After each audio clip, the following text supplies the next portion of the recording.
Maswerteng umaga po mga ka-STL. Narito na po ang resulta ng STL Muntinlupa para sa araw na to, first draw December 3, 2024. Araw ng Martes, naway ang mga natayaan nyo pong mga numero kanina ay manalo nawa ngayong umagang ito, 11 AM. Kaya kunin nyo na po ang inyong mga tickets.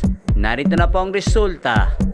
Ang mga numerong nanalo sa STL Muntinlupa ngayong umagang ito, December 3, 2024, 11 AM. First draw result, 25 at 36 in exact order. Sa lahat po ng tumaya kanina sa STL Muntinlupa para sa first draw ng 25 at 36, congrats po sa inyo. Panalo po kayo again, 25 at 36 in exact order.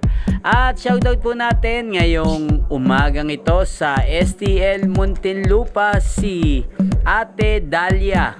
Ate Dalia ng Muntinlupa, shoutout po sa iyo. Naway nasa mabuti ka pong kalagayan. At sa lahat po ng mga taga Muntinlupa dyan, shoutout po sa inyo. Inyo pong napanood ang resulta ng STL Muntinlupa sa channel na to. Magkita-kita pong muli tayo mamayang alas 4 ng hapon dito po sa channel na to. Thank you for watching.